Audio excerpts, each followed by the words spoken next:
pernah punya Asian Games yang sangat sukses. Kebetulan hari ini masih dipercaya sama FIFA. Ya, jadi ya saya rasa jangan pernah pertanyakan keberpihakan saya kepada olahraga.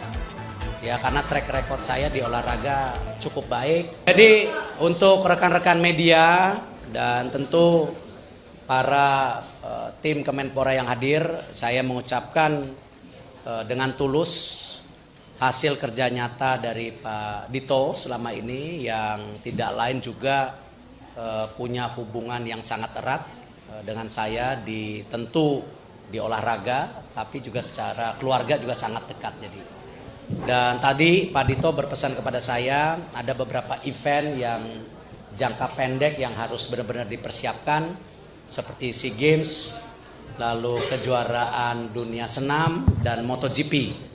Nah, itu yang kita akan lihat. Kepemudaan tadi Pak Dito juga membisikkan kepada saya bahwa peran kita di sini koordinatif. Sepakat dengan pidato saya tadi dan instruksi dari Bapak Presiden bagaimana kita dalam menggulirkan program itu harus efisien dan efektif.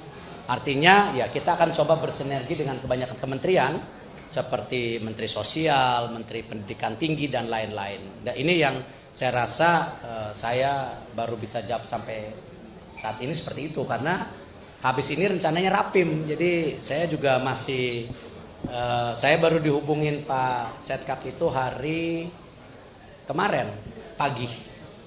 Nah, jadi saya juga ya terus terang tidak siapa apa-apa. Lalu setelah dilantik dipanggil Bapak Presiden, saya sudah sampaikan berulang-ulang penugasannya seperti apa. Dan pagi ini juga tadi Mensesnek menambahkan penugasan lagi yang mungkin saya belum bisa sampaikan karena ini menjadi bagian rapim dulu gitu. Jadi mohon waktunya gitu, mohon waktunya. Tapi saya apresiasi dengan kinerja Pak Dito tidak hanya sebagai tentu pribadi tetapi sebagai anak buahnya di unit organisasi olahraga lainnya. Itu yang saya bisa sampaikan.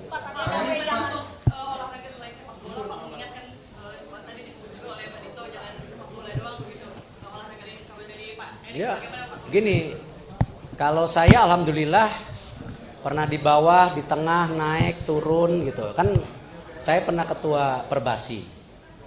Saya pernah ketua KOI. KOI itu mayungin basket sama bola atau enggak ya? Semua itu. Jadi udah pernah. Jadi don't worry. Ya, kita pernah punya Asian Games yang sangat sukses. Kebetulan hari ini masih dipercaya sama FIFA. Ya, jadi ya saya rasa jangan pernah pertanyakan keberpihakan saya kepada olahraga. Ya, karena track record saya di olahraga cukup baik. Saya sama Wamen ini pernah berjuang mati-matian. Ya, jadi saya tadi sampaikan, saya hadir di sini tidak mau memimpin, tapi mau melayani, mengayomi. Tapi tadi kita harus semua introspeksi diri, harus menyatukan diri, targetnya apa. Jadi bukan target saya, target sama-sama. Bahkan saya tadi minta seluruh Menpora yang hari ini hadir, kita akan ajak malam sama Pak Dito untuk bedah roadmap masing-masing Pak Menpora sebelumnya seperti apa. Jangan setiap ganti Menpora, ganti roadmap. Gitu. Lebih baik kita bersepakat bikin roadmap bersama Indonesia tahun 2045 seperti apa. Nah, turunannya seperti apa. Jadi supaya jangan ada kebingungan pada perpindahan daripada kementerian gitu loh. Pak, hari status Bapak sebagai Ketua PSSI bagaimana, Pak? Kan udah dijawab sama FIFA nanti. Ya, nanti dijawab sama FIFA. Pak, hari ini kan ada agenda pertemuan sama beberapa cabur, Pak. Apakah salah satunya untuk membahas nanti? Saya belum tahu jadwal, saya baru kemarin diumumin.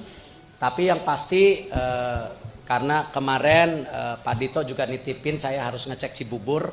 Saya akan ke Cibubur Pak Dito besok untuk memastikan ini program kerja Pak Dito yang sudah berjalan ya kita harus bisa pastikan lebih baik lagi gitu. Pak Erik, kalau misalnya kita bersikap menentukan Pak Erik sebagai ketum PSSI, Pak, kan orang banyak anggapan takutnya ada konflik kepentingan dan segala macam kekhawatiran itu, gimana Pak Erik menjawab hal itu? Saya pernah di NOC dulu, apakah saya waktu itu memimpin pernah ada perjudis di antara cabur? Enggak. Pasti semua Menpora, Pak Wamen juga sama, pasti target oriented. Dan tadi di pidato saya bilang kita waktunya introspeksi diri, konsolidasi, bukan cari perbedaan dan salah-salahan. Karena tugas yang diemban sangat berat itu.